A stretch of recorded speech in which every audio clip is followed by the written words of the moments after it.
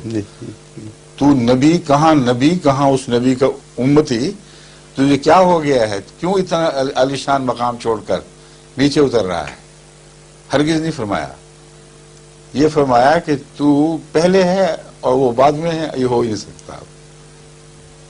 اب بات گزر گیا۔ اگر بعد میں مطلب تھا، اگر تو بعد میں ہوتا تو اپنی ساری شان کے باوجود اس کا امتی بننے کے اہل ہوتا۔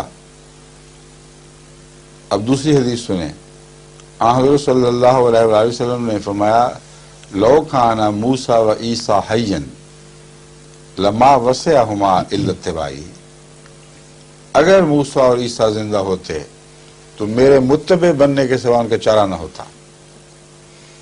امتی بنا دیا، اور ابھی آپ کہتے ہیں مرتبہ امتی کا چھوٹا ہوتا ہے، اس کا رسول اللہ علیہ وسلم کی امتی اور بات ہیں۔ تبھی حضرت مسلم اسلام فرماتے ہیں کہ ہم ہوئے خیر امم، تجھ سے ہی ہے خیر رسول، تیرے بڑھنے سے قدم آگے بڑھایا ہم نے۔ بس امت محمدیہ کی شان گھٹانے والے مولوی جو ہیں وہ ہمیں الزام دیتے ہیں کہ ہم گستاخی کر رہے ہیں۔ کس قدر ظلم ہے بڑا، اس سے بڑا ظلم کیا ہو سکتا ہے؟ یہ کہتے ہیں پچھلی ساری امتوں میں انبیاء کو خدا نے یہ شان دی کہ وہ نبیوں کے باپ کہلائے، نبیوں کے جس سے بادشاہ کا شہنشاہ ہوتا ہے، نبیوں کے اوپر نبی بنے، اور امت محمدیہ کو خدا نے ہمیشہ کے لیے معلوم کر دیا۔ نہ ان کو ایک دکھائی دیتے ہیں، نہ زائد دکھائی دیتے ہیں۔ ہمیں تو ہر جگہ محمد رسول اللہ کی امتی نبیوں کی شان والے ستاروں کی طرح آسمان اسلام پر بھرے ہوئے دکھائی دیتے ہیں، لیکن شان نبوت ہے، یہ مقام نبوت اور نام نبوت اس لیے نہیں دیا گیا ان معنوں میں جو محمد رسول اللہ کی امت کی شان تھی، کہ ایک عالمی نبی آ گیا ہے، نبوت کی تعریف پھیل گئی ہے، وسیع ہو گئی ہے، اب کوئی اس پر پہنچے تو اس قابل ہو کہ اسے وہی لقب بیان نہیں دیا جائے۔ یہ مضمون جو ہے وہ حضرت بابا غلام فرید چاچڑا شریف والے سمجھ گئے تھے، اور اللہ تعالیٰ نے معلومات ان کے غور کے نتیجے میں ان کو الہاماً بتایا ہے، کیونکہ جو طرز بیان ہے ان کی اور موقع، اس سے یہی نتیجہ نکلتا ہے۔ ایک دفعہ باہر وہ برسات کے دنوں میں، جب برسات کے بعد بیر بہوٹیاں نکلتی ہیں سرخ رنگ کی، بڑی خوبصورت مخملی کیڑے جو ہوتے ہیں، وہ اس وقت جب بیر بہوٹیاں نکلی ہوئی تھیں، وہ اپنے مرید جو ان کے خلیفہ تھے، غلام احمد صاحب نام تھا ان کا، ہاں، ان کو ساتھ لے کر تو بہاولپور میں ریت کی ٹیلوں پہ چلے گئے جہاں بہت نکلی ہوئی تھی۔ ایک بیر بہوٹی کو دیکھا، اٹھایا، اور اس میں اس کے حسن میں، اس کی صنعت کے کمال میں محو ہو گئے۔ غلام احمد صاحب جو ان کے خلیفہ بنے تھے، وہ لکھتے ہیں کہ میں دیکھ رہا تھا، میں تو اسی بات میں یہی سوچ رہا تھا کہ اسی خیال میں محو بیٹھے ہیں، لیکن کچھ عرصہ ڈوب کے جو باہر نکلے ہیں تو کہا اب مجھے سمجھ آ گئی ہے مرزا صاحب کو خدا نے نبی کیوں کہا ہے۔ اب عجیب بات تھی، انہوں نے کہا یہ کیا تعلق ہوا، کیوں کہا؟ جواب یہ دیا، چاروں پاسے کوٹ کبڈ لائی ہوئی ہے، چاروں پاسے، کہ اس نے کوئی جگہ نہیں چھوڑی جہاں اسلام کی خاطر وہ کبڈی ڈالتا ہوا نہ گیا ہو۔ ایک طرف، دوسری طرف، کل عالم میں ہر طرف اس نے کبڈی ڈالی۔ یعنی محمد رسول اللہ کی طرح آپ کا غلام نبی کہلانے کا یہ مستحق ہے جس نے کوئی دنیا کا کونا نہیں چھوڑا جہاں اسلام کی تبلیغ نہ کی ہو۔ اب وہ آپ کا وہم دور ہوا کہ نہیں؟